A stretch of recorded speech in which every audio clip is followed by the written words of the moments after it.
Hey, folks, I'm Steve Rees, the bull of American broadcasting, alongside the great Chris Morganti. And Chris, it looks like we have some important mail. Okay. All right. You want me to open this? Yes, please open it. All right. See what we have.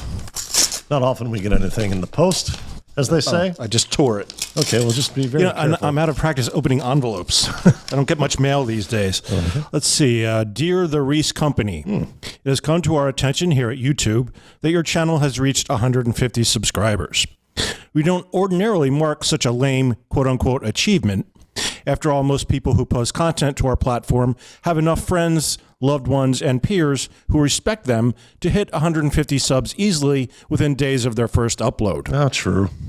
Since this is clearly not the case with you two dorks, we've decided to grade you on a curve and mark this milestone with a token of recognition. Ooh.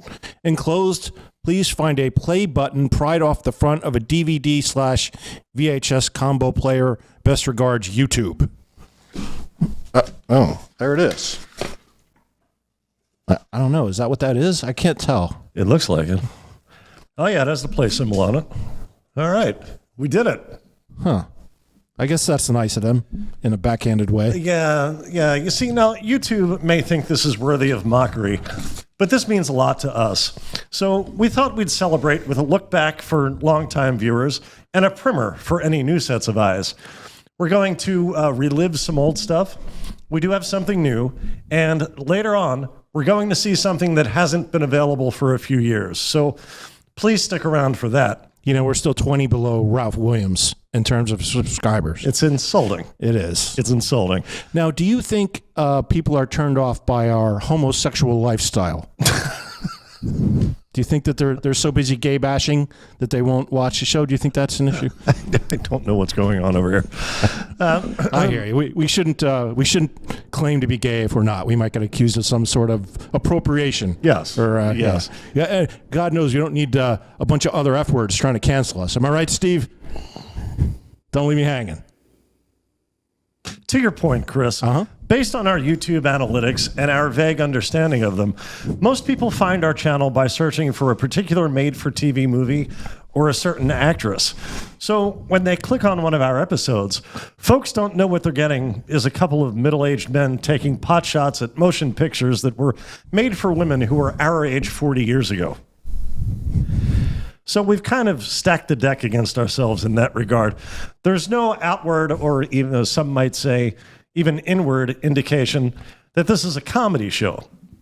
It's hard for us to reach the people who would likely enjoy what we do.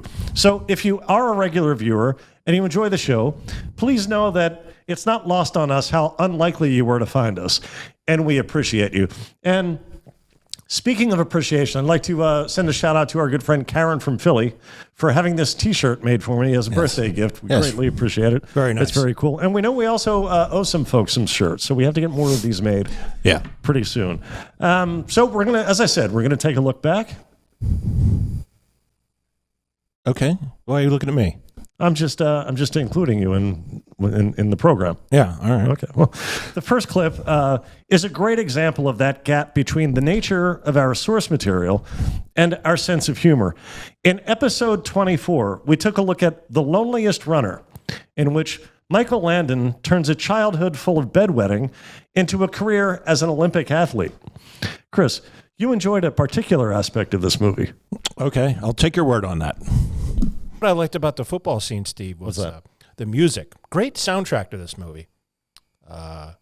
In fact, Jim, why don't you bring up the thing that shows some of the songs that are in this movie? And yeah, there we go. We got Britney Spears. Oops, I did it again. You got, of course, Golden Slumbers by the Beatles. And I don't remember the name of the song, but it's by the band Stained. Yeah, like the bed sheets were. And lastly, there was a Pearl Jam song. You want to take a guess on the Pearl Jam song, Steve? I can't come up with it. What are we? Yellow Bedwetter?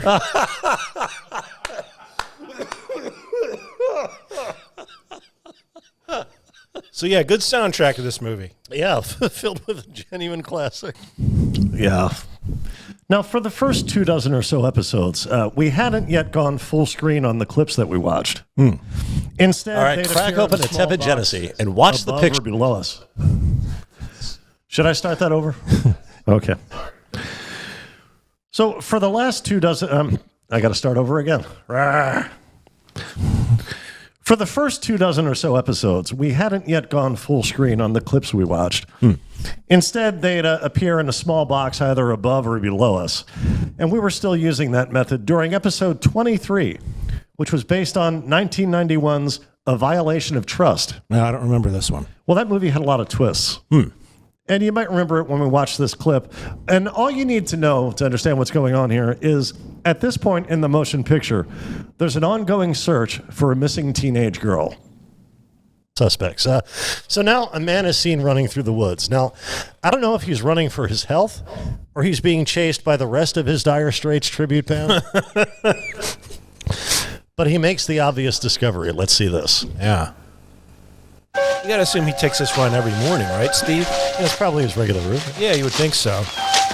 He's probably used to the trail and everything. Knows his way around.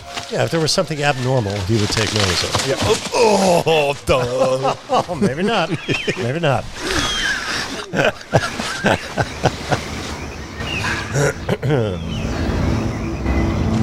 That might have been something new that appeared there as a result of his body. Yeah, so I wonder if he tried to give her CPR, but gave up when he realized that ain't working. No, I'm pretty sure that's the way you do it. Yeah, I still don't remember the movie, but I remember that interaction. That was fun. Yeah. That was one with Katie Seagal was one of the stars. Yeah, it still doesn't ring a bell. We used to do a lot of like murder mystery type things or thrillers, I guess you call them. In the beginning, we've gotten away from that a little bit. Well, those are tough because they in order to create suspense, there have to be red herrings and things that don't necessarily relate to the plot. So if you just tell the story of what happened that matters, it's not very exciting. Yeah. You take away the things that, and it's also a lot of work to include all of the things that lead the mind astray. Yeah, that's a great point. As one watches. So that clip we just watched, and a classic film, led you, Chris, to put together an intro for our shows that we used for a while. Let's take a look at that. All right. People who really want to have a good time won't come to a slaughterhouse. And we've got entirely too many troublemakers here. Too many 40-year-old adolescents, felons, power drinkers, and trustees of modern chemistry. It's going to change. Be nice. That ain't working. I want you to be nice. That ain't working. And you'll both be nice. So much as my wife was a giant... But, I want you to be nice until it's time to not be nice. No, I'm pretty sure that's the way you do it. The Rees Company. Yeah, that was a great repurposing of that original clip and also a classic scene from a classic film. Have you seen the new Roadhouse? I haven't. Yeah, me neither. And I don't know what to think of people who tell me it's good. I don't know if I'm going to trust your judgment on things. I only saw the original one recently. Oh, really? And there's a scene in there I particularly liked where he, Dalton, that's the Patrick Swayze character, right, makes it clear that he's not in it for the money. Sure. He's just in it for the love of cooling. Cooling or bouncing, as we call it in the Northeast. I don't know. or the world, as we call it. I'm from the East Coast, so I don't. Are we going to see that clip? So in 1986's Under the Influence, Andy Griffith plays a husband, father, businessman, and habitual drunkard. Oh, no, this one I remember. Yeah, and his family is in denial about their doctor's assertion that Andy is an addict. Yeah. Or, as you point out, Chris, there may be something else behind their skepticism. We're about to meet Dr. Duran. Okay. All right. If we wash her out, she's going to be okay. What's happening to my family? Mrs. Tyler, Noah may be the drinker in the family, but the disease has affected you all. And it is a disease. It is not a question of morals or character. If you'd please keep an open mind, I'd like to talk to you about family treatment. Can I see my daughter now? Of course. But at some point, we've got to deal with this. I want to see her now. Of course. Maybe we can talk later. She's in room 226. You young doctors think you know everything. Gee, I don't know, Steve. He didn't seem that young to me. It's almost as if young is code for some other disagreement they have with some aspect of this doctor. You know what? Let's take a look at this photo that we have here, and maybe this will help explain things. All right. Yeah, one of these Durans is quote-unquote too young. Okay, on the left we have Dr. Durand from Barbarella. Barbarella, yeah. In the middle we have Rock and Roll Hall of Famers Duran Duran. And on the right we have Dr. Duran. Yeah. Which one of these is too young? He definitely looks older than all the members of the rock band. True. Yeah, yeah. Well, who knows what they're thinking in that family. Who can say? Yeah. Next, we're going to see my favorite scene in any of these movies we've talked about. Oh, I think I know what this is. It's from a failed 1977 TV pilot called The City. And this was also during the small box era, so please watch in full screen to get the full effect. Jimmy Dean plays an outlaw country singer. The sausage guy? Yes. Yeah. Okay. Yes. And he plays a guy in the vein of Merle Haggard or Johnny Cash, Waylon Jennings. His songs paint him as a bit of a loose cannon who has done hard time for his hinted at but unspecified violent crimes. Now, someone is threatening Jimmy's life. It turns out to be Mark Hamill. So detectives Robert Forster and Don Johnson, they're on the case. And this revelation about Jimmy Dean's criminal history is, in my opinion, the single greatest clip we've ever watched. You're wrong. What'd you get? On the subject of Mr. Wes Collins. He did time, all right. Did 2 years. However, it's not exactly the way he tells it to the public. What do you mean? It didn't happen in a bar, and it wasn't a tanked-up truck driver he took out. He punched out a 6-month-old baby.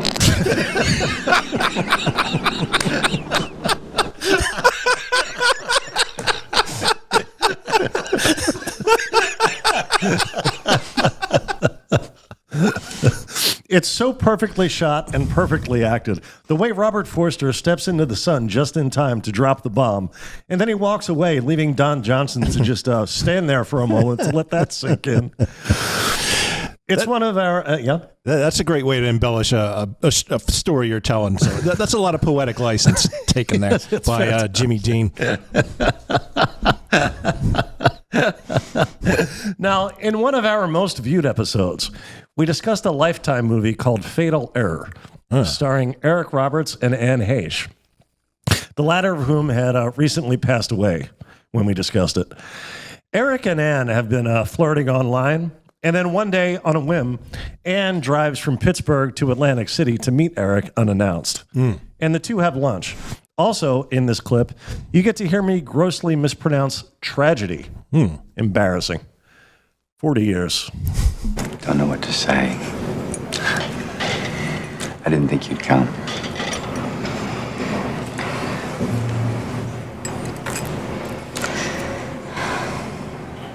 I'm married. Okay. Okay. Are you happy? I'm sitting in a coffee shop in Atlantic City with a man I met online. Take a wild guess.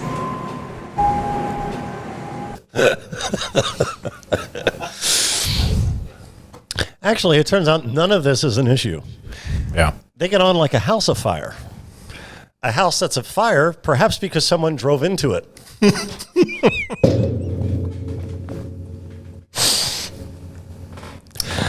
Two houses. Two. One right after another. Look, can I say this about Anne Heche? It's a tragedy all around. Yeah, sad. Yeah, she was clearly a troubled person who had issues and apparently tried to deal with them. And I'm sure she meant nobody any harm. In fact, her last act was donating her organs. That's great. And there's a lot of valor in that. That's I don't know what they're going to do with those charred organs, but oh boy. But I'm sure she saved lives in the process. But I just want to say this about her. I prefer when Billy Joel tribute acts stick to the music. She's very pretty. As someone who didn't remember seeing her in anything else, very pretty. Yeah, beautiful gal. So Eric and Anne, they have chemistry. She stays for a few days. Here's an interesting scene from her visit. It's a scene where Anne co-stars and makes a cameo. In control. Definitely law enforcement. Yeah, Something happened. say that. You want to talk about it? Not really. There she is. Crosswalk, you friggin' idiot!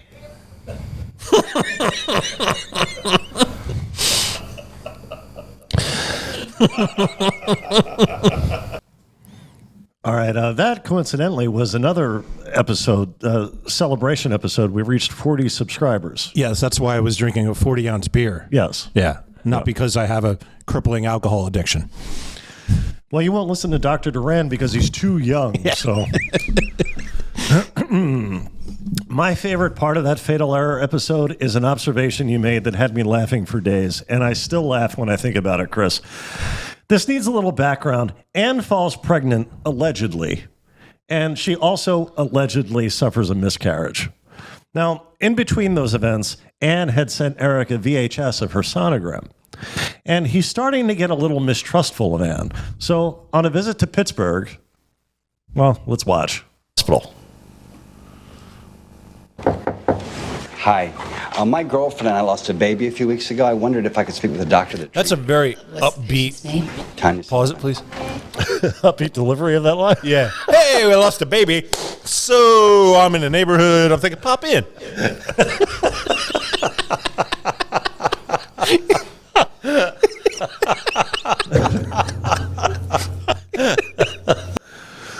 Yeah, so for our first 30-some official episodes, with few exceptions, we stuck pretty firmly to our made-for-TV movie commentary format. That changed, Chris, when you introduced us to Pittsburgh radio wannabe Ralph Williams. Oh, boy. And we began an ongoing deep dive into his various projects, such as one of his YouTube shows, The Way I See It. Now, this is from episode 43 of The Rees Company, called Pittsburgh Ralph. It's one of our early analyses, yes? Keep in mind, this guy has 20 more subscribers than we do. Yes, that's something to keep in mind when you watch this. And if you're not a subscriber, you should feel guilty. Yeah, this is one of our early investigations into Ralph's antics. And of all the ridiculous things we've heard him say over these last couple of years, this, Chris, combined with your reaction to it, is my favorite. Do you, and I mean, do you cook out? Do you, when you make burgers and hot dogs? Oh, okay. I don't make that stuff because I'm a vegan. Okay, I don't have a problem with you being a vegan, but I have a problem when you're going to sit there and criticize what I cook at a cookout. Pause. Okay, that's where I have. Nobody's doing that. No one's ever criticized you. No. Do you think? I don't wonder if he even has people who would come over. I don't know. All right, here's problem. So if you're a vegan, you might not eat steak or nothing. You just might have some chicken, maybe some turkey or turkey burgers. Something that's filling for a person who's a vegan. And I don't have nothing against vegans. Holy hell. Come on. You know what I think it is, Chris? I think it's been explained to him many times what a vegan is. Because he came upon the term somewhere. Right. And I believe it's been explained to him, but his brain can't get his head around it. Yeah. It's just completely inconceivable to him that someone would choose not to eat animal products. Surely you would at least eat chicken or turkey. I mean, I get it. You don't want a steak, but it's just that they don't like steak. Bacon till the day is done, but steak, forget it. Seriously, I used the word before, but he's an ignoramus. But he's so adamant. the whole, his whole thing comes from, he's not trying to be lighthearted and comical like we attempt to do this show. His whole thing comes from a place of authority. And yet he's so unknowledgeable about things that you can't be an authority on anything when you're this dumb. He doesn't. Yeah, we've said that many times where he's just not, he doesn't inform himself about the things that he wants to talk about. Right. And I think that's what bothers me about him the most. I've said at one point that I think he's kind of entertaining, or he could be entertaining in the right circumstances. You and Jim both disagreed with me, but I still stand by that. I'm just annoyed by how, and I think the last time you asked me to describe him, I called him a buffoon. A buffoon and an ignoramus. And yeah. Well, I think both descriptions are apt and key. And as you say, he could be good in if he had a curious mind. Yeah. But he doesn't. And this man claims he has been kept out of Pittsburgh media because it's, in his own words, an old boys gang from which he's excluded. Now, with this in mind... Hey, Steve, do you think he has the stop button that matches this? You think YouTube sent that to him? They sent him the stop button. Just a back button.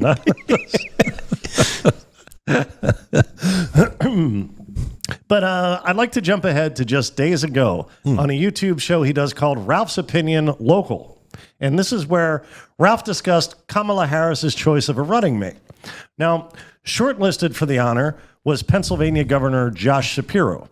Instead, Harris chose Minnesota Governor Tim Walz. Let's hear Ralph try to say what I just said. Ralph's Opinion Local. Josh Shapiro.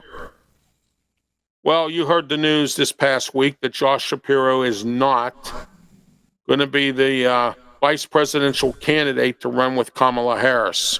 She picked the Jim Fooch from, or Paul Fooch, or whatever his name is, Flick or Flooch or Futch or whatever, I don't know, from Minnesota. What? Yeah. It's Walz, isn't it? It is. He's starting with an F. Chris, you don't understand. This is that old boys gang. They're at it again. Oh, okay. Yeah. They're making sure Ralph does no research, taking away all of his journalistic curiosity, and possibly giving him a stroke. Yeah, how are you that far off? Yeah, that's pretty bad. But no attempt to learn these things before he discusses them with authority. Yeah. With the assertion. Yeah. That was new, so that's the first time we're seeing that. And that was the new thing we had tonight. Covering Ralph really blew things wide open for us as far as the things we could cover on the show. We expanded beyond TV movies into all sorts of other things for which we were not the target audience. After school specials, British public information films, fast food training videos. Although we're not fully exempt from having to watch one of those without irony. Would you like to help us avoid that? Like, comment, share, and subscribe. Yeah, I might have a couple applications pending. One after-school special we watched was Schoolboy Father, in which Scott Baio and Dana Plato, they have a child together. Now, by this point in the episode, we've already witnessed a scene where Scott Baio pulls up to the hospital and the parking attendant asks him for $2. Now, what we're going to watch is going to make you think that this is the scene we're watching. It is not. This is a totally different scene from just minutes further into the show. And next we're going to see him. He didn't get to see the baby or the mother, his former girlfriend, when he went to the hospital the first time. So now we'll see him make another attempt at it here.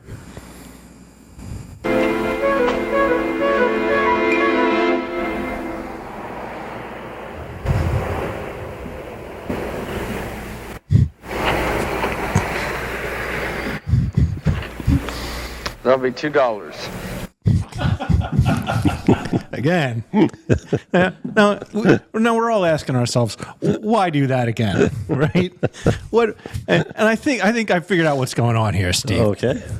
They really want you to know that it costs $2 to park at the hospital, because I feel like the producers of this film They went to the hospital and they're like, "Look, we want to shoot some stuff here."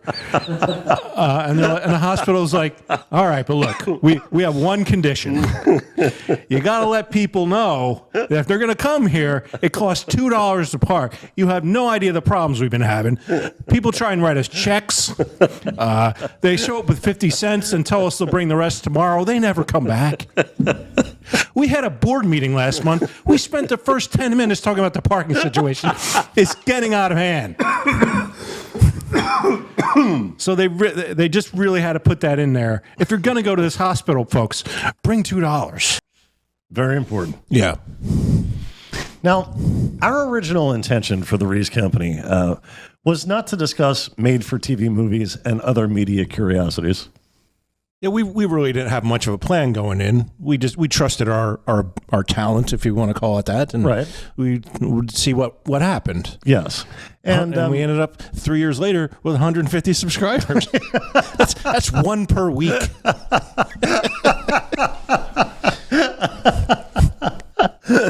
Yeah, we fell into the TV movies by accident. We did that one week. It went well, so we decided to do it again. It kind of gave us an assignment. Right. A theme and something we could say, all right, well, let's watch this and make as much fun as we can out of it. Yeah. Well, there are episodes now unavailable that predate our movie of the week era. And we did these shows at a time when this studio was a work of progress technologically and aesthetically. So there were a lot of kinks to work out, a lot of sets to be built, and only one of the episodes from that period is notable. Now, Chris, you had an idea and we spent weeks hyping it. What are your memories leading up to the hot dog eating contest? I mean, what are you looking for here? Like, well, anything you want to talk about it. What I would like to point out is I got a text from you one night. Okay. And you said you had this great idea, a hot dog eating contest against the Pope. Yeah, I don't remember what sparked that. I don't know what sparked it. I just remember that text receiving. That I don't remember what made me think of that. I just remember we would just come in and we'd talk about whatever. Like one time we were debating, like if a centaur could beat a minotaur or something like that. I don't remember. All right. But I just wanted to do something a little bit bigger and a little bit more over the top. And for some reason, I thought a hot dog eating contest against the Pope would be that thing. I don't know. Well, we didn't do this alone. We made this happen. We did have a hot dog eating contest against it. It was me versus the Pope. We cut promos against one another, the Pope and I. Right. And as I said, we hyped this for weeks. But we didn't do this episode alone. We had a couple of very funny friends. Yes. And sitting beside me in the clip we're going to see, as we await the arrival of Pope Francis, is Nick Doritos' Guy Vollmer. And we're about to meet the Pope's advance man, played by Dan Goodman. Now, it's not lost on Dan that our studio at this point is not industry standard. Right. We got there eventually, but we were not there yet. Bartleby, the insult cardinal. All right.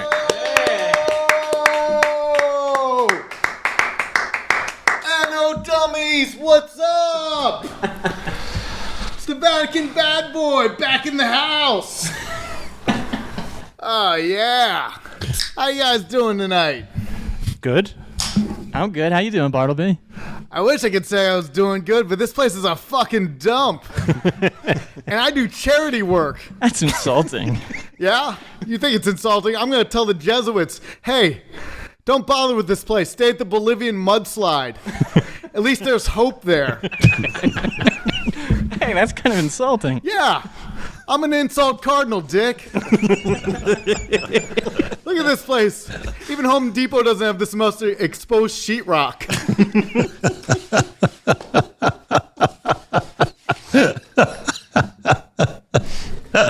Oh, Bartleby, the insult cardinal. The great Dan Goodman. Did we say Dan Goodman? We did, but we give him another plug. Absolutely. We just want to get this contest underway. But the Pope has not yet arrived. And it turns out we didn't pay close enough attention to his rider.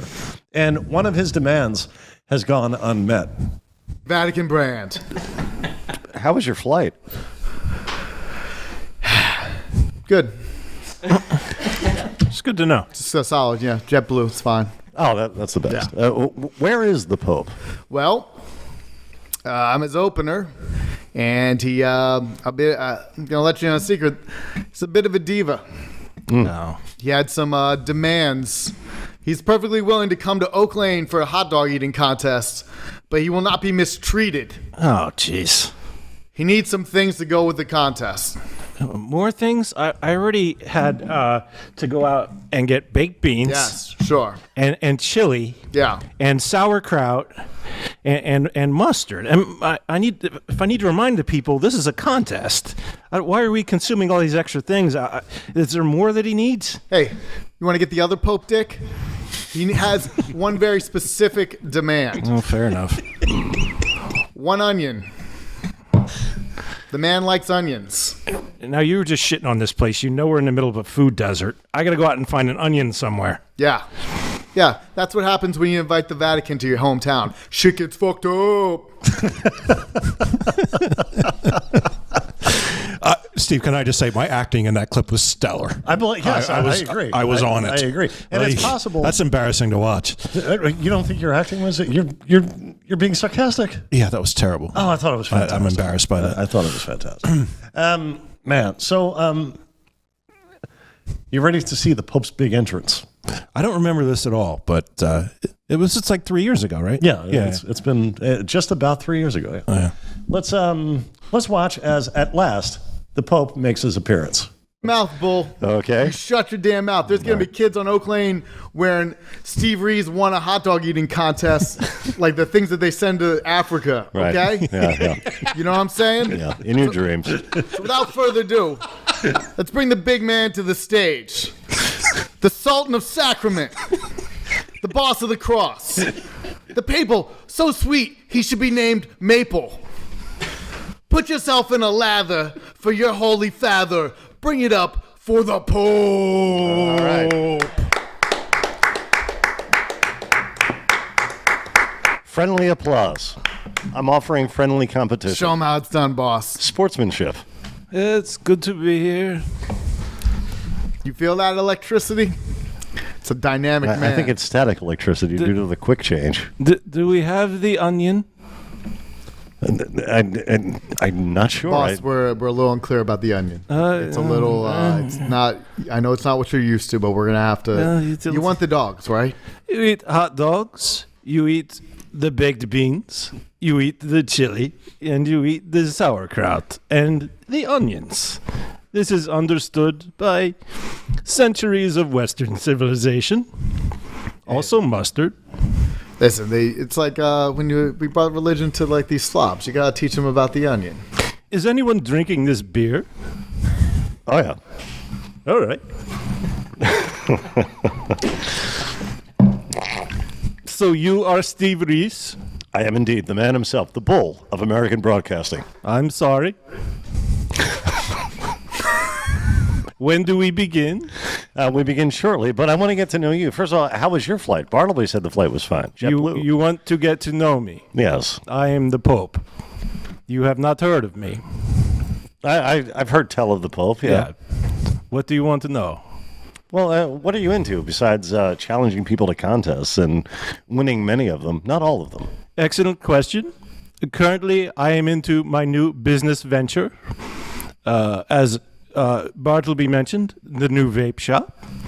Also, we have launched a new line of wine called Boone's Farm Communion Wine, available in fine, well, maybe not fine, but available everywhere. When do we start? And that's it. You're a hungry man, the Pope? Yeah. I don't think I prepared a lot of jokes to come out with. I thought that was fantastic. It seems a little bit stilted. I wonder, had we continued in this vein, if we'd have maybe 160 subscribers. So the unpleasantries have been exchanged, and the contest commences. Now, the Pope and I have half an hour. No, what is behind Nick there? Is that a printer? Yeah, that's a printer. Oh, okay. Yeah. There's just office equipment. Yeah. Just willy-nilly, higgledy-piggledy throughout the studio at the time. The Pope and I have half an hour, 30 minutes, Chris, to consume as many hot dogs as we can, and this turned out to be a mistake. At one point, the Pope pointed out that he didn't anticipate there being so much chewing.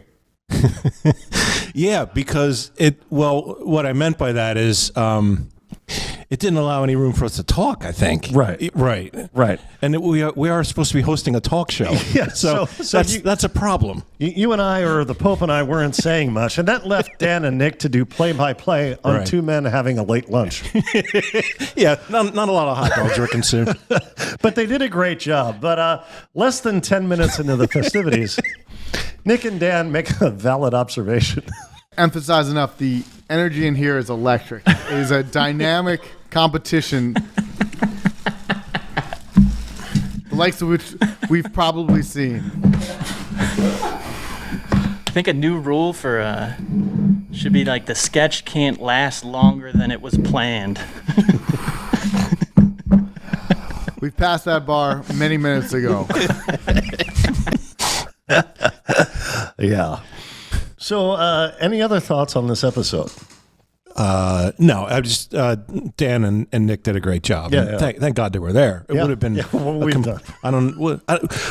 I mean, we had them here because we knew it wouldn't work without them. But they went above and beyond. So, Right. Absolutely. Yeah. In case you're curious, His Holiness did emerge victorious. And what was it, 7-5? It was 7-5. embarrassing. Yeah. Now, part of the reason why I lost is I employed a strategy that did not bear fruit. I stopped eating when we were tied at 5 apiece, and I was banking on something. Yeah. I made a wager that did not pay off. I was betting on the Pope not being able to hold on to what he had already eaten, thus disqualifying himself, and that did not occur. Yeah. Now, see, that seems like an insane leap of logic for you to make. Like, how many times have you and I been out drinking together? More than we can count, right? Sure. You've never seen me throw up. Right. So why would you think that all of a sudden I'm just going to eat so much that I'm puking that doesn't... Well, hot dogs are different. Well, yes, hot dogs are different than alcohol. That much eating in one sitting. I haven't thrown up since I was a child. Okay. I don't know why you thought that was going to happen. Well, that was what that was my only hope at that point because I was done. And I think at one point the Cardinal started eating hot dogs and almost surpassed both of us, just because he was hungry. And it turned out he had 4 before any of us got here. Yeah. So, in that case, Chris, is there anything else you'd like to say about the Rees Company? Oh, there's nothing I have to say. I appreciate you putting that together. That was fun. I'd forgotten about most of that. It was good to see, and I hope it was a fitting tribute to our history. Yeah, and I think it also could serve as a good introduction to us, right. For people who are unfamiliar. So in that case, I think that was great, and I don't have anything else to say. Hey guys! Oh boy, I think you forgot somebody. Long time no see, Puppet Jamie Walters. Yeah. So why am I not part of this? Well, probably because you're more popular than us, and we resent it, and we don't want you on the show anymore. Well, okay. I guess that's succinct. Yeah. So we'll see you later. All right, Puppet Jamie Walters, everybody. In that case, Chris, did we hit the goal? Yeah. I think we hit the goal. We did it. All right. Thank you so much. Our 150 subscribers, all our regular viewers, old and new, we appreciate you, as we said. For Jim Corhan, Chris Morgani, Puppet Jamie Walters, Dan Goodman, Nick Vollmer, I'm Steve Rees. Askiwiwe. Askiwawa. Holy Maganal. Tigers. Eat 'em all. We did it. The Rees Company. Better than you and your stupid kid.